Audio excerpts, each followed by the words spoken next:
We would invite all who would care to stand and join us in a recitation of the Lord's Prayer, followed by a moment of silence. Our Father, who art in heaven, hallowed be thy name. Thy kingdom come, thy will be done, on earth as it is in heaven. Give us this day our daily bread, and forgive us our trespasses, as we forgive those who trespass against us. And lead us not to temptation, but deliver us from evil. For thine is the kingdom, and the power, and the glory forever. Amen.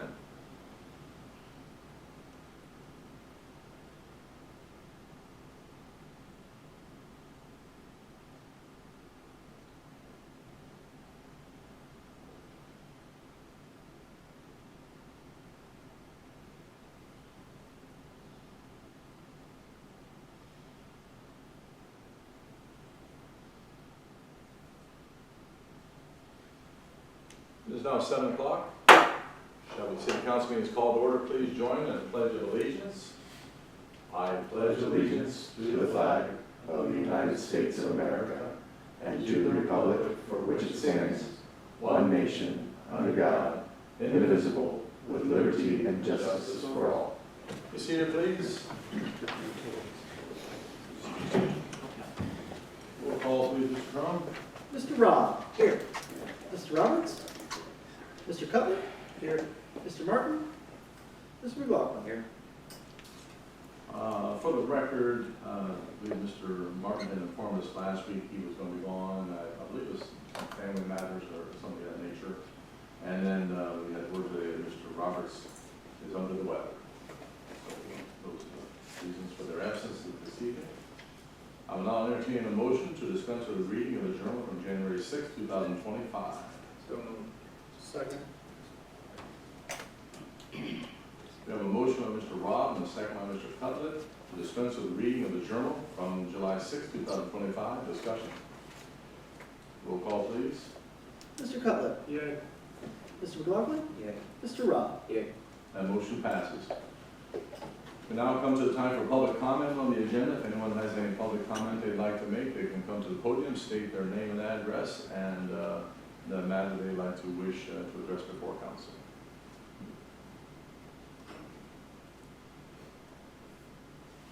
Okay. No public comment. We'll move forward then to reports from standing and special committees.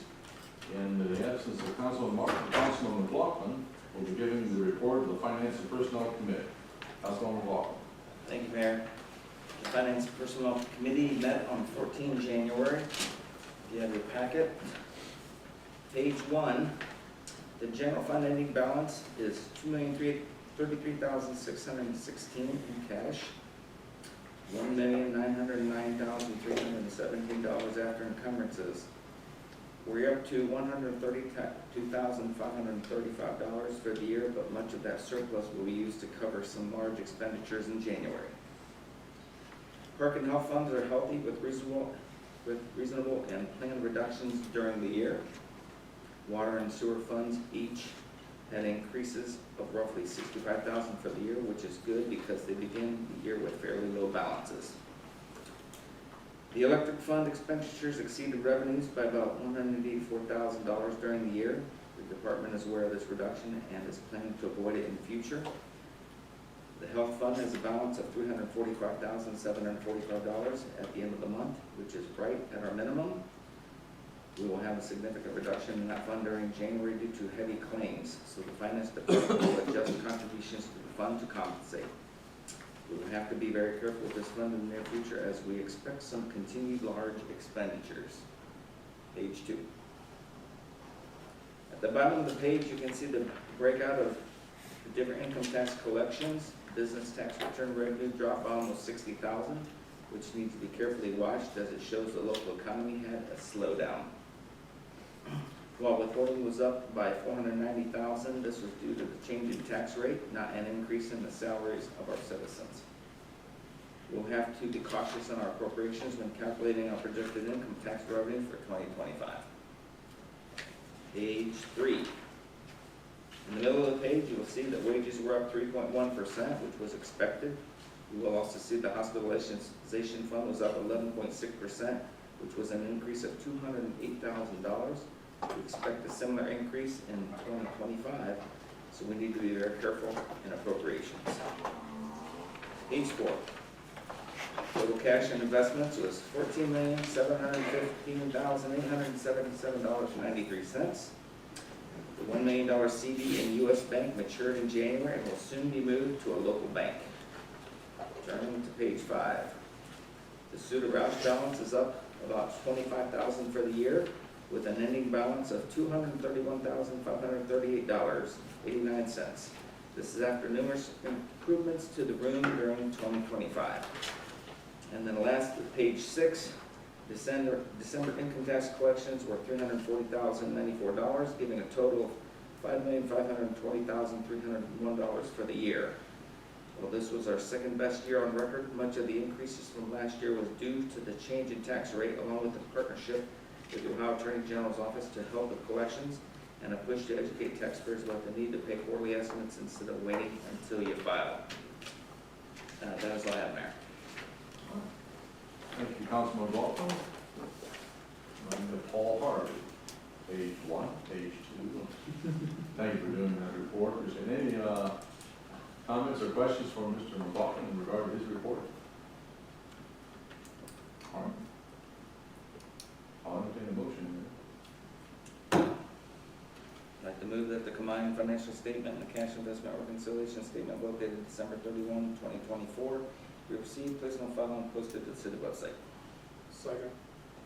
We have a motion by Mr. McLaughlin and a second by Mr. Cutler that the combined financial statement of the cash investment reconciliation statement and the combined financial statement and the cash investment reconciliation statement, both dated December 31, 2024, be received, placed on file, and posted to the city website.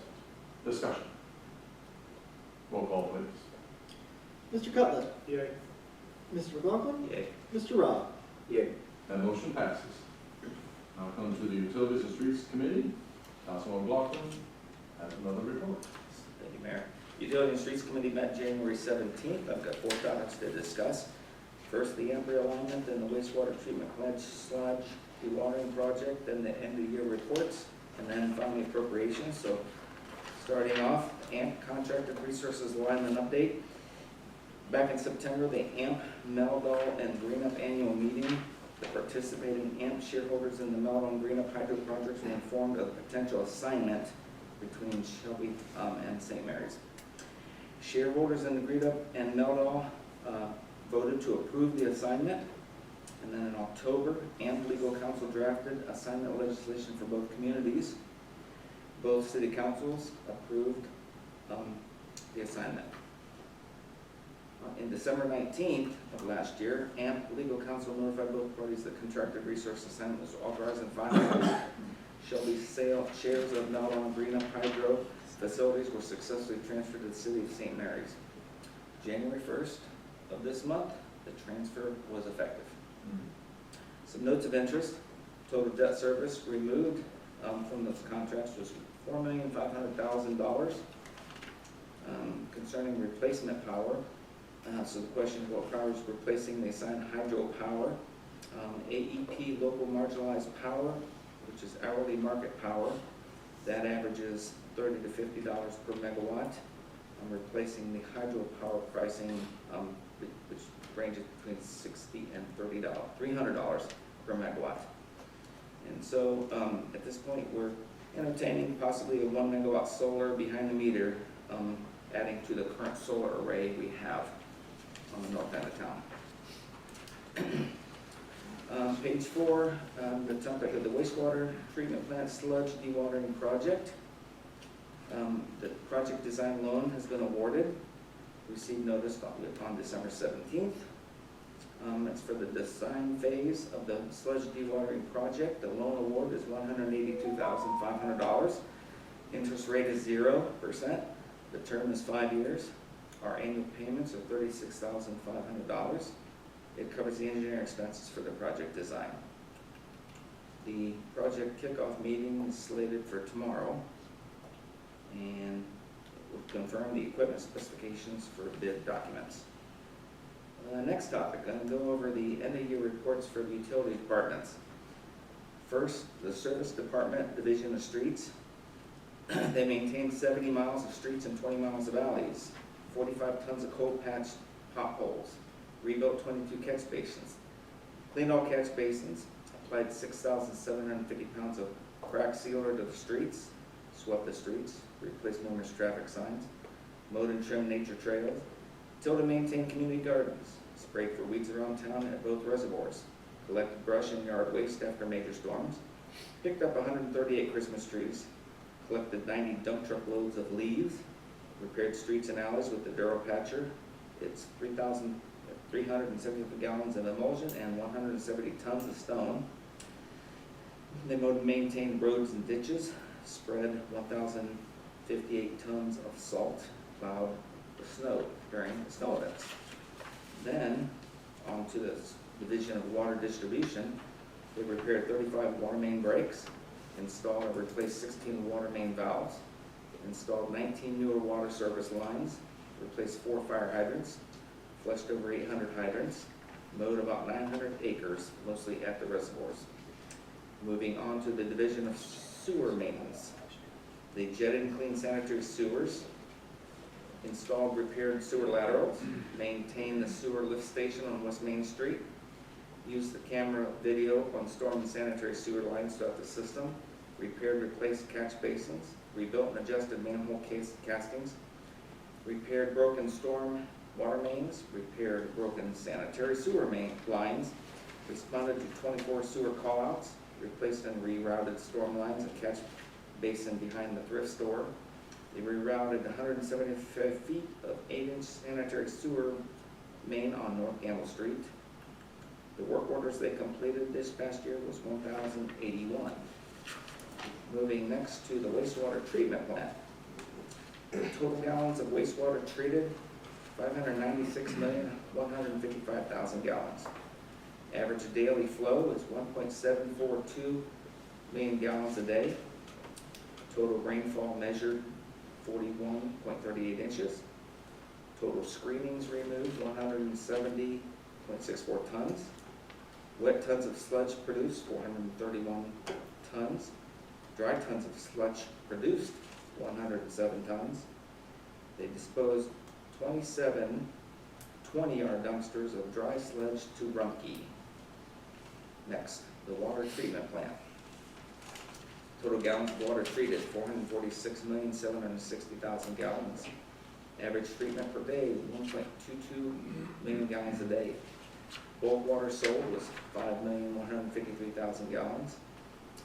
Both water towers were inspected, and under the water tower maintenance program, we're currently in year 9 of our 10-year contract, which expires in 2027. They installed flow meters at Reservoir 2 pump station, installed surveillance cameras at both reservoirs. The current line feed study is ongoing. They maintain and treated reservoirs for algae. And as a note, Reservoir 3 is currently full, and Reservoir number 2 is almost full. Next, to the Division of Electricity and Communications.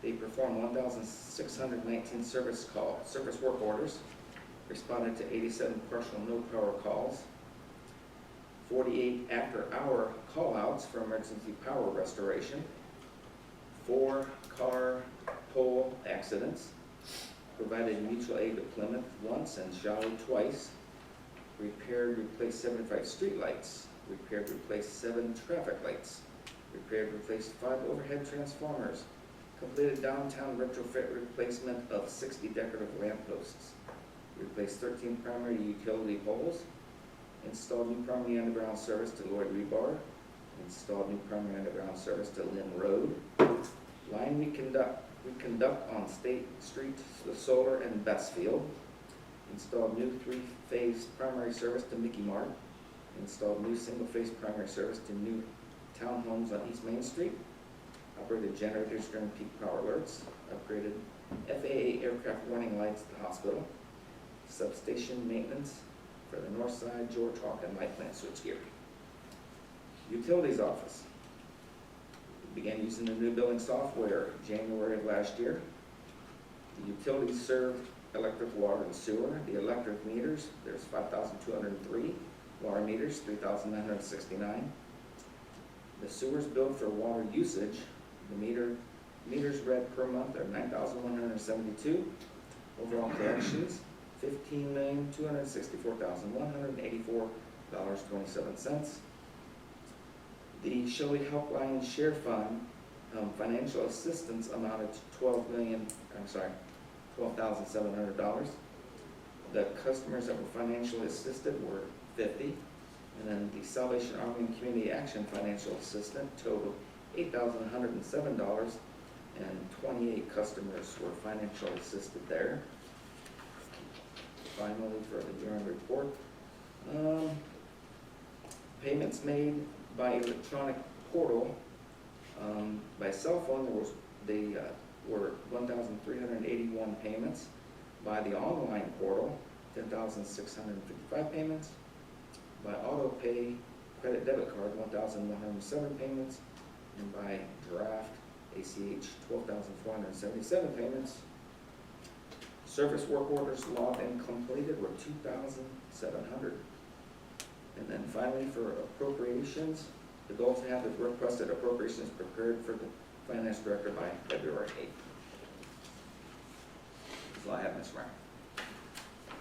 Thank you, Councilman McLaughlin, for the thorough report. Are there any comments or questions for Mr. McLaughlin in regard to his report? Mr. Cobb. I would just like to thank Mr. Ensman for all his work on getting these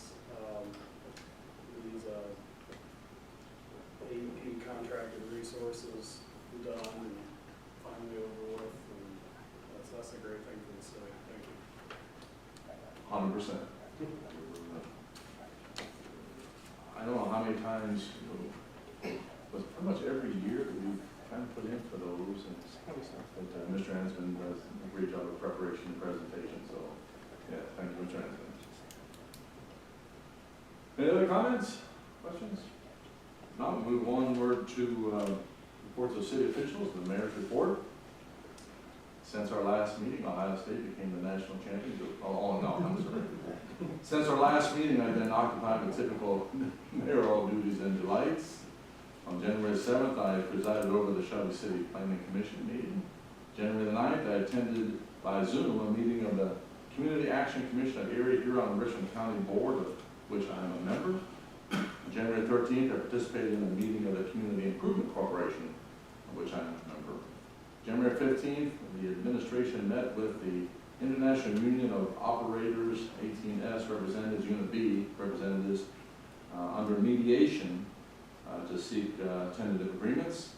I will share more with council at our next meeting. We anticipate having legislation to present at our next meeting.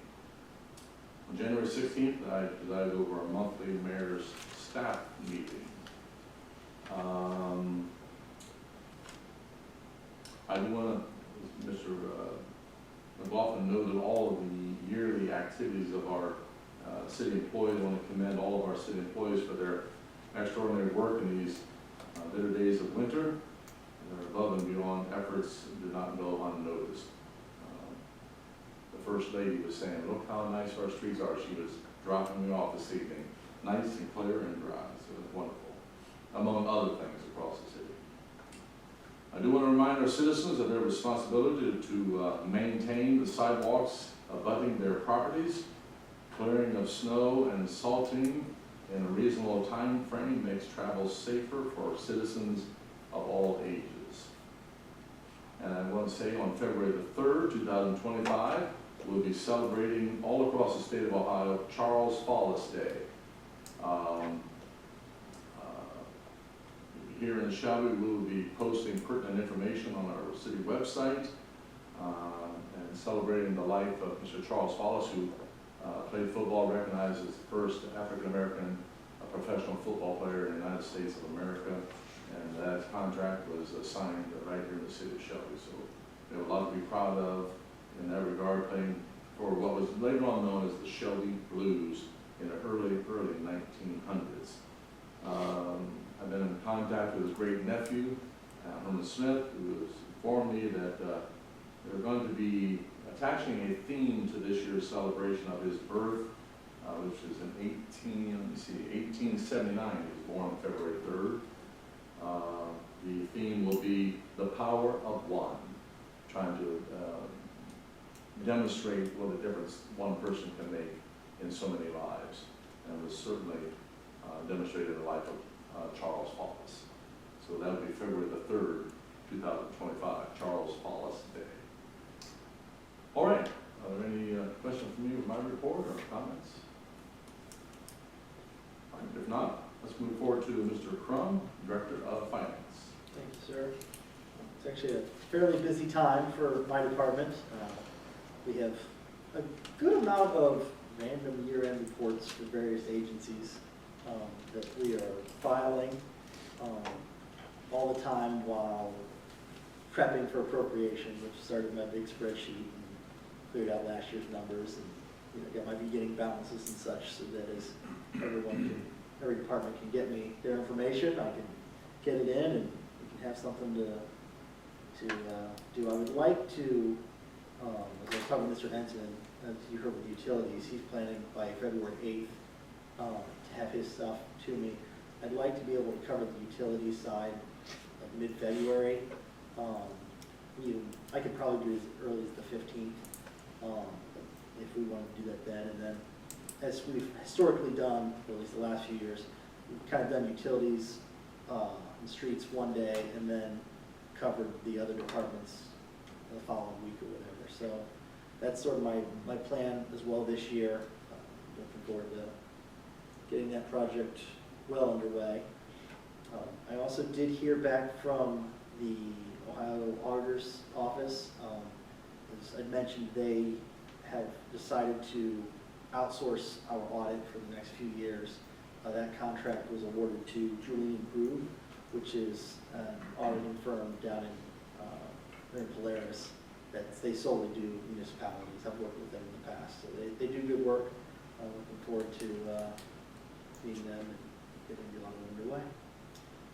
That sure is about all I have right now. Thank you, Mr. Crum. Are there any questions or comments from Mr. Crum in regard to his reports?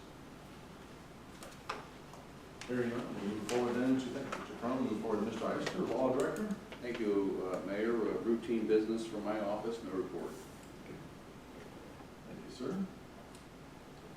Takes us to Joe Geis, Project Coordinator.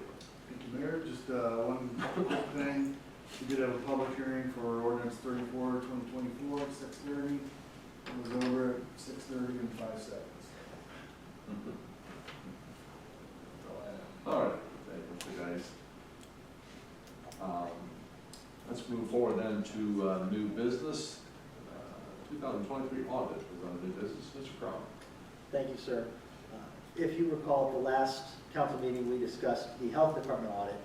I wanted to mention the overall audit. Both of them came rather late in the year this year, which is, they were just reasons on the auditor's side more than ours. But I did want to touch on a couple things in the overall audit.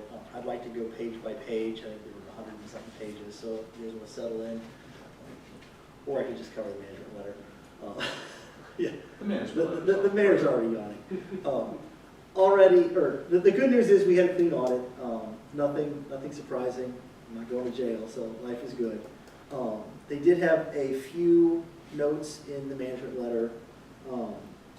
They have one non-compliance finding, which was a public records training for elected officials. While we've all done them several times over our terms, there were a couple of us who didn't get them inside this particular terms period.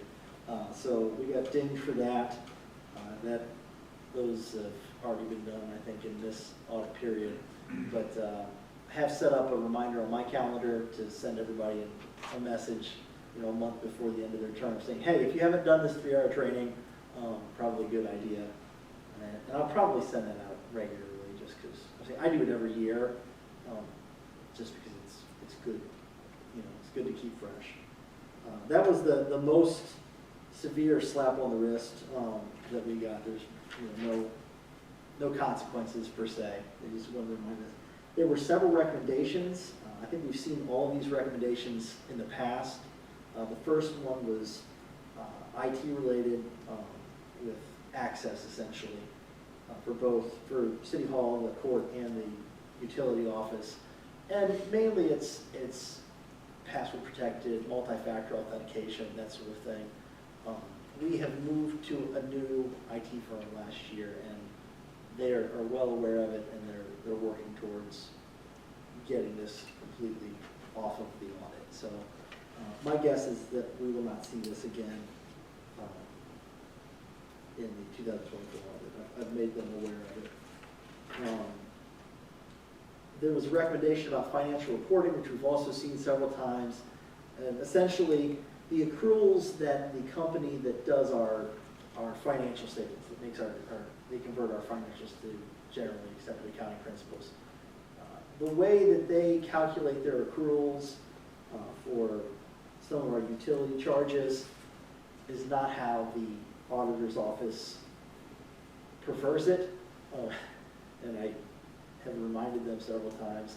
The good news is that with the audit coming so late, it's the time where they just started doing the 2024 books. I'm like, hey, here's this note. Can we get this right this year? So hopefully they'll adjust their way of doing our accruals so that that's not on the audit next year. But this had nothing to do with us. It was solely just how the accounting firm prepared the financials for the audit.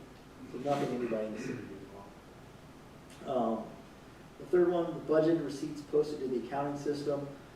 That's actually a little bit of a hiccup on me because if our projected receipts change, I contact the county auditor's office and ask them to adjust our revenue budget for the year because it's sort of a check figure.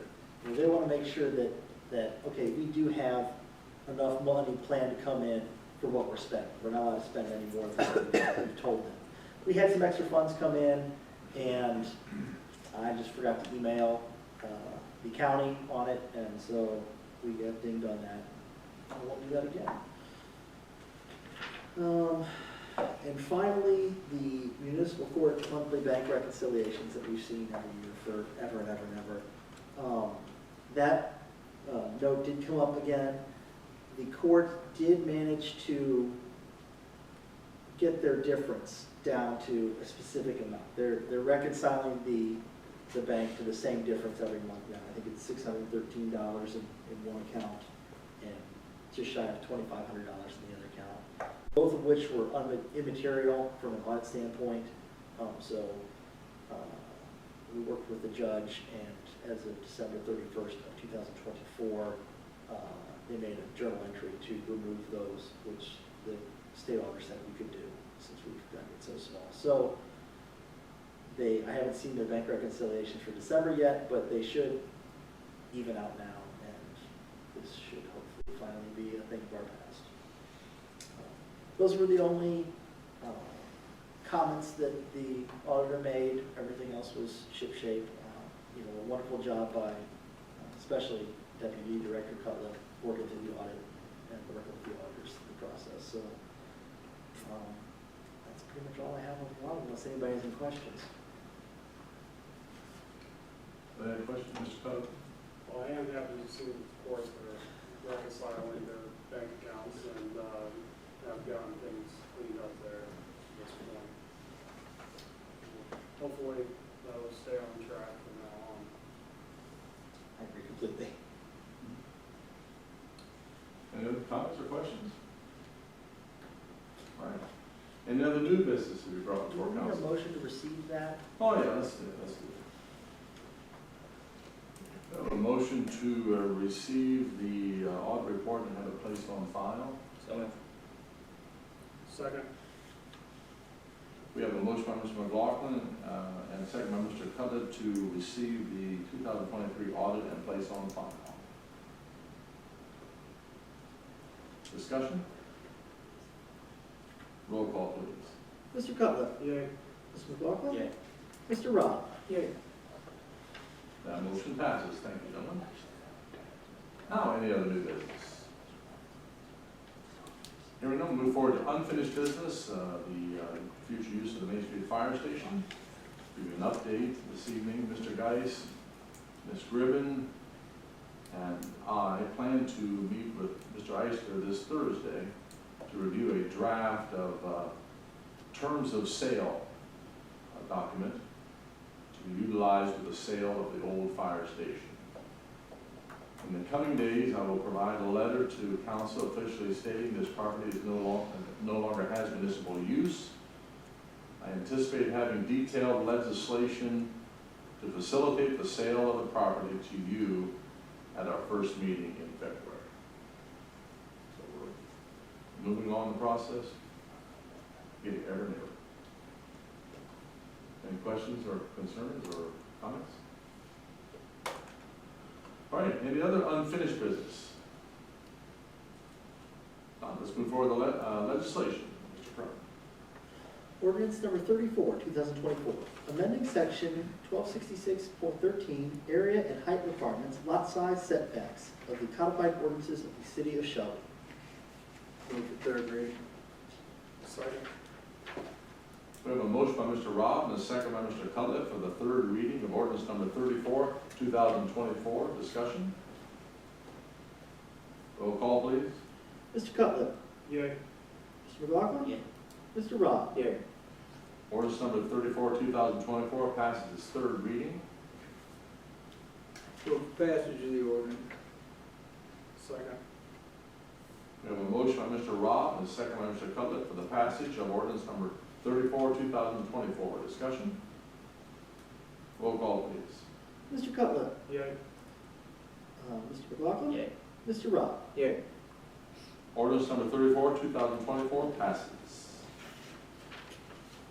Ordinance number 1, 2025, amending section 1258 or 258.101, salaries of members of council of chapter 258, elected officials' salaries of the codified ordinances of the city of Shelby. Move for first reading. Second. We have a motion by Mr. Robb and a second by Mr. Cutler for the first reading of ordinance number 1, 2025. Discussion? You all know this is an annual duty of our council, so move forward with that duty. Roll call, please. Mr. Cutler. Yay. Mr. McLaughlin. Yay. Mr. Robb. Yay.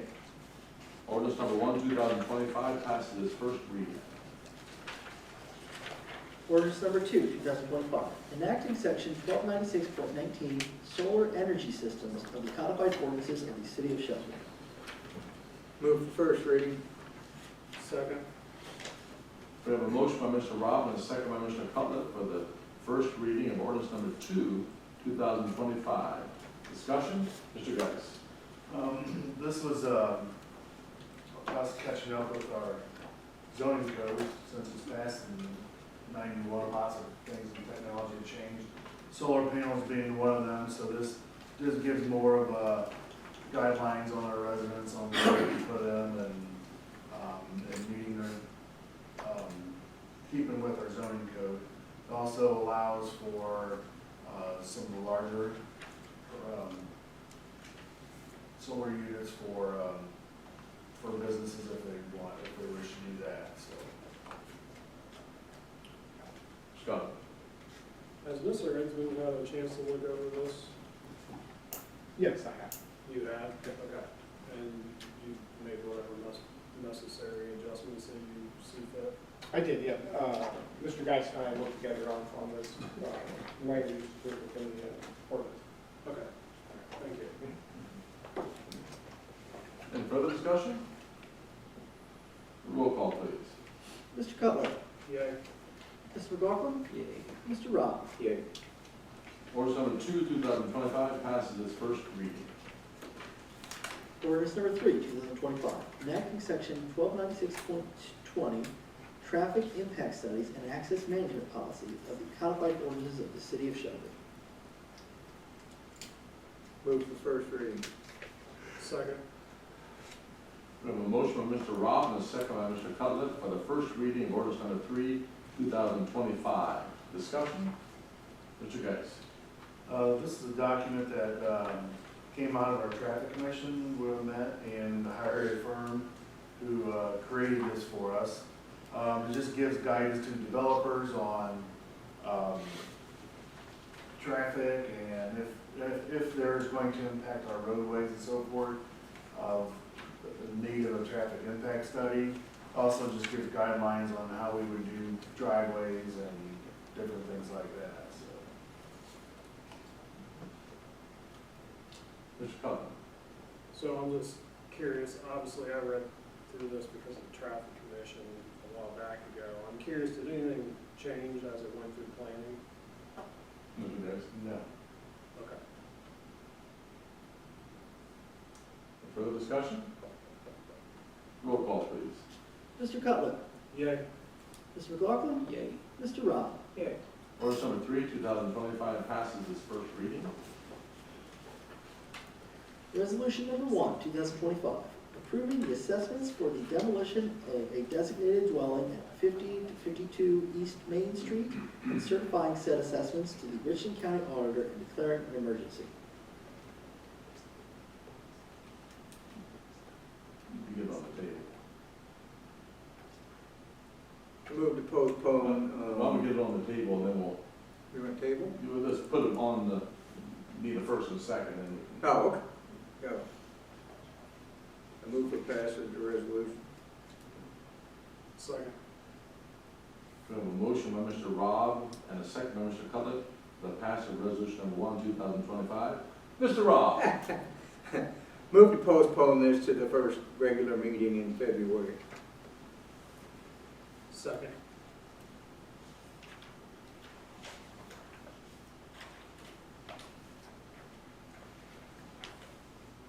We have a motion by Mr. Rob and a second by Mr. Cutler to postpone resolution number 1, 2025 to the first regular meeting of council in February. Mr. Cutler? I would just like to clarify for the record, the reason for the postponement being is that we do not have enough council members here to do any emergency legislation. Very good, thank you. Any further discussion? On postponement, this is a vote on postponement. Roll call, please. Mr. Cutler? Yay. Mr. McLaughlin? Yay. Mr. Rob? Yeah. The motion to postpone passes. Resolution number 2, 2025, supporting the Ohio Municipal League's challenge of AT&T's tariff application at the Public Utilities Commission of Ohio and declaring an emergency. Move for passage of the resolution. Second. We have a motion by Mr. Rob and a second by Mr. Cutler for the passage of resolution number 2, 2025. Discussion? Mr. Rob? Okay, inasmuch as this is also a piece of emergency legislation, I move to postpone until the first regular meeting in February.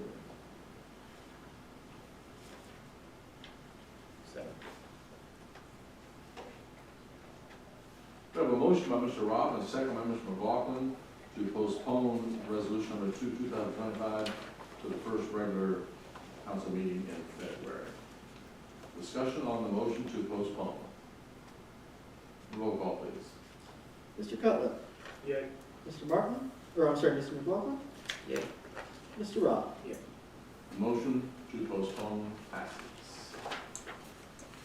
Now come to miscellaneous business. Does anyone have miscellaneous business brought before council this evening? I make this statement, since we do not have our full complement, there was a motion to go into executive session for the following purpose, but I'd rather have that among the full house of council members. So probably, since it's on the agenda, gentlemen, if someone would make the motion and then no one seconds it, it could fail for a lack of a second, then we at least will take action on it. Mr. Rob? Move to go into executive session for the following purpose: preparing for, conducting, or reviewing negotiations or bargaining sessions with public employees concerning their compensation or other terms and conditions of their employment.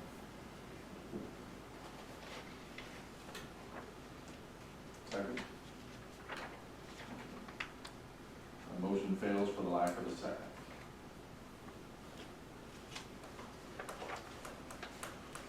And we're going to see it on that. get closer to spring.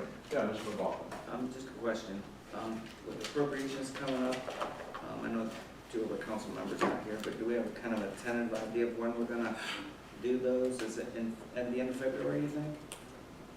How about we send out an email with proposed dates? That might be an easier way to do it, getting everybody's schedules together here.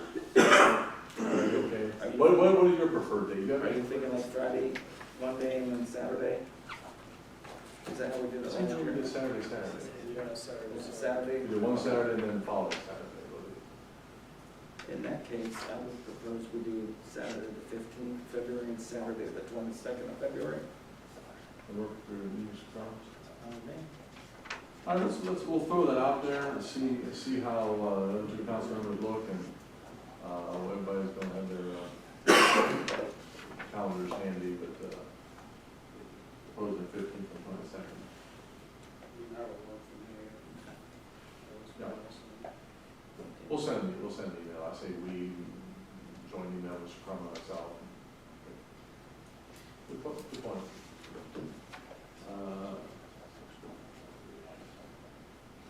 Any other miscellaneous business?